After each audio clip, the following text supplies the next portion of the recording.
अस्सलाम वालेकुम। आप सब कैसे हैं? उम्मीद है कि आप सब लोग खैरियत से होंगे।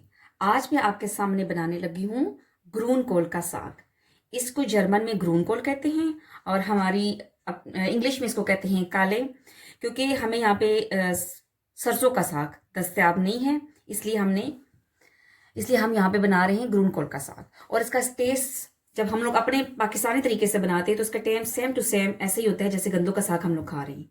तो इसके लिए मैंने ली है 3 अदद दरमियाने साइज की टमाटर, उसको मैंने काट के रख लिया है। एक दरमियानी साइज की मैंने प्याज ली है, उसको भी मैंने काट के रख लिया है। और इधर मैंने बड़ा खाने का 1.5 चम्मच जो है वो अदरक और लहसुन का पेस्ट लिया है। अदरक और लहसुन को मैंने कूट के इसका पीस लिया है।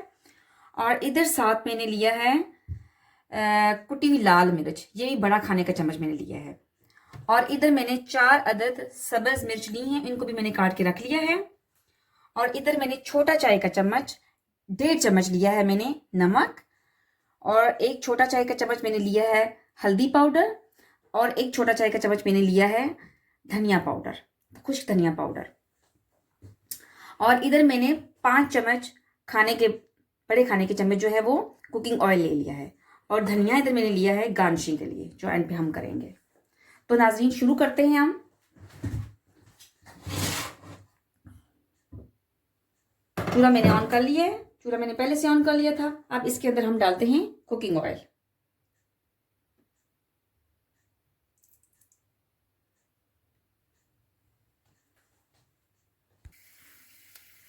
ये देखिए ऑयल हमारा गर्म हो चुका है। इसके अंदर हमने कटी हुई प्याज डाल ली है, ये आप देख सकते हैं।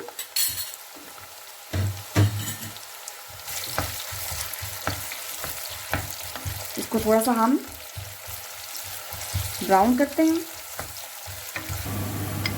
ये देखिए हमारा प्याज ब्राउन हो चुका है। अब हम इसके अंदर डालते हैं कुटा हुआ अदरक और लहसुन। इसको हम थोड़ी देर के लिए पकाते हैं।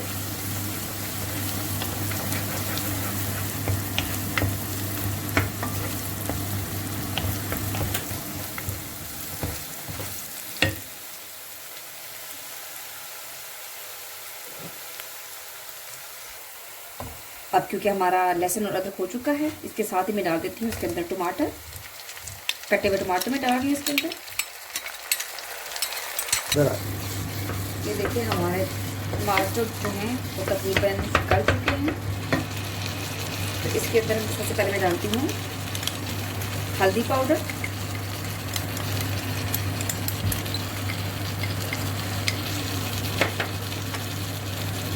और इसके अंदर मैं धनिया पाउडर भी डालती हूँ और कुटी हुई लाल मिर्च वो भी इसके अंदर ऐड करती हूँ। नमक ऐड करती हूँ और इसको अच्छी तरह मिक्स करती हूँ ताकि ये पक जाए। ये देखिए हमारा मसाला तकरीबन तैयार हो चुका है। अब हम इसके अंदर डालते हैं ग्रूनकोल।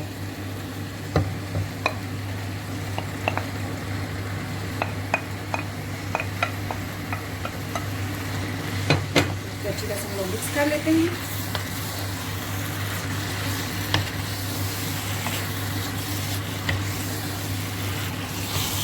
ये देखें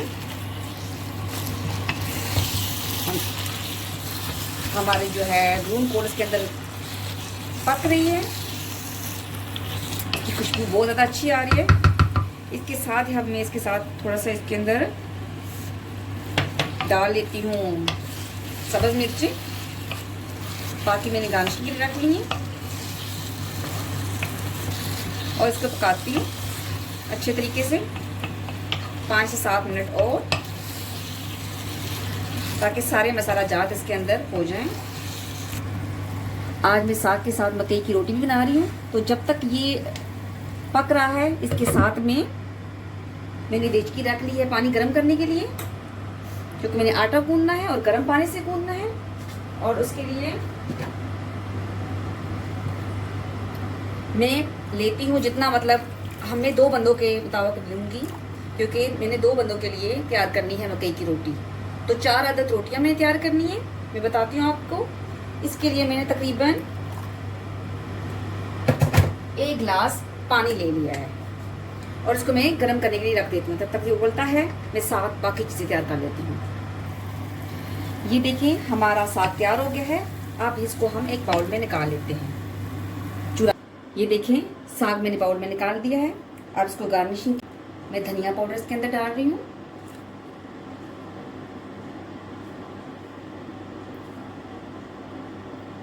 धनिया कटा हुआ धनिया डाल रही हूँ इसके अंदर, और साथ ही थोड़ी सी मैं समझ मिर्च भी कटी हुई डाल रही हूँ। ये देखें खुशबू इसकी बहुत ज़्यादा अच्छी आ रही है। साग हमारा तैयार हो चुका है। अब इस साग के साथ मैंने आज पकानी है मकई की रोटी, जैसा कि मैंने आपको पहले भी बताया है। तो इसके लिए मैंने 9 बड़े खाने के चम्मच लिए हैं मकई का आटा लिया है, और मैंने एक छोटा चाय का चम्मच नमक लिया है, और ये बड़ा जो है ना गिलास पानी का, ये मैंने उबलने के लिए इधर रख दिया है। इधर पानी बॉयल हो रहा है। आपको बताने का मकसद ये था कि इतनी क्वांटिटी अगर आपने 2 बंदों के लिए लेनी है तो वो इस तरह लेनी है। आपने कितना पानी लेके उसको बॉयल होने के लिए रख दें। और मकई की रोटियां बनाने के लिए मैंने लिया है, रोटियों को बनाने के लिए मैंने साथ लिया है बटर। देखिए पानी खोलना शुरू हो गया है। मैं इसके अंदर नमक ऐड कर देती हूँ, और साथ ही चम्मच की मदद से आहिस्ता आहिस्ता इसके अंदर मैं मकई का आटा डालती जाती हूँ। चूल्हा मेरा अभी तक ऑन है। उबलते हुए खोलते हुए पानी के अंदर मैंने मकई के आटे को डाला है, और देखें मैं अब इसके अंदर इसको मिक्स करती हूँ। जैसे गाँव में होता था कि हमारी अम्मियाँ जो हैं वो हाथों की मदद से इतनी देर तक उसको गूंथती थी। चूल्हा मैंने बंद कर दिया है, और ये देखें इसके अंदर भी फूलना शुरू हो जाएगा।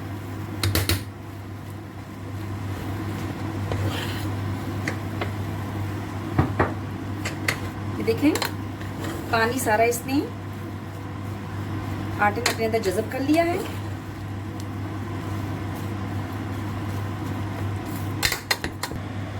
ये देखिए साथ ही मैंने पैन रख दिया है रोटियों के लिए, और मैं इसको देख रही हूँ क्योंकि मैं आटा इसी के अंदर रहने दूंगी, क्योंकि ये बर्तन गरम है।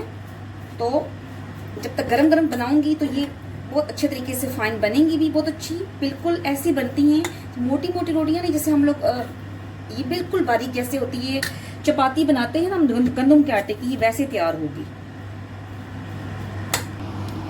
ये दिखने में बिल्कुल ऐसा होना चाहिए, देखने इसकी कंसिस्टेंसी ऐसी होनी चाहिए, बिल्कुल ऐसी। अब ये गरम गरम में ऐसे इसको ले लूंगी पकाने के लिए भी।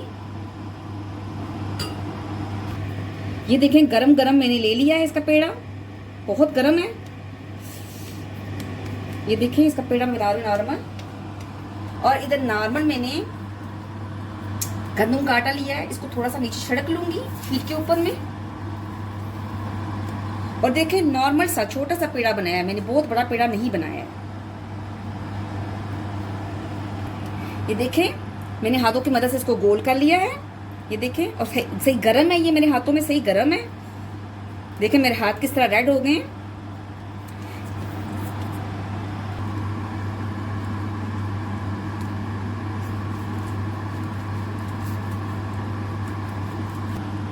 साथ साथ मैं इसको बेलती जाती हूँ, और साथ साथ इसके अंदर गंदम का खुश्क आटा जो है ना थोड़ा थोड़ा इसके ऊपर डाल के इसको हल्का हल्का आहिस्ता आहिस्ता इसको बेलते जाना है। मैंने बेल ली है, और अब इसको मैं, पैन मेरा गर्म हो चुका है, इसको मैं पैन के अंदर पकने के लिए डाल देती हूँ। ये देखें जब एक तरफ से ये थोड़ी पक जाएगी तो फिर इसके ऊपर मैं बटर लगाऊंगी।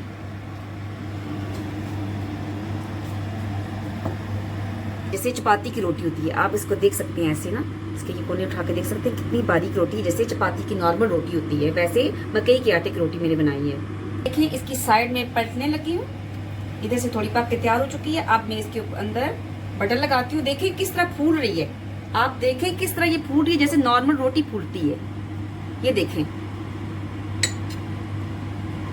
ये गर्म पानी के से गूंदने से ये फायदा होता है, ये बिल्कुल नॉर्मल रोटी की तरह बनती है। देखें हमारी मकई की रोटी किस तरह पक रही है।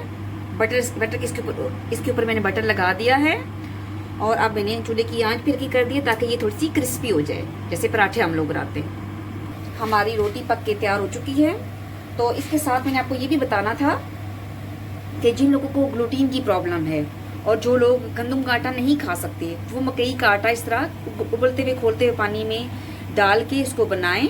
और मैंने तो रोटी बनाने के लिए थोड़ा सा साथ गंदम का आटा खुश्क ले लिया था, तो वो आप लोग इस तरह कर सकते हैं कि गंदम का आटा इसका मकई का आटा खुश्क जो है ना वो रोटी बनाने के लिए यूज़ कर सकते हैं, थोड़ा थोड़ा छिड़कने के लिए ना। तो ये ग्लूटीन वाले लोगों के लिए बहुत ही बेस्ट है।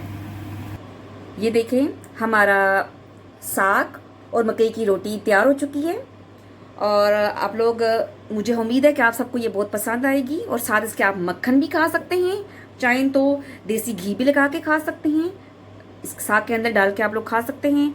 इंजॉय करें और लाइक भी करें और सब्सक्राइब भी करें। उम्मीद है कि आपको ये रेसिपी बहुत ही पसंद आएगी और शुक्रिया, दुआओं में याद रखिएगा। ओके, खुदा हाफिज़।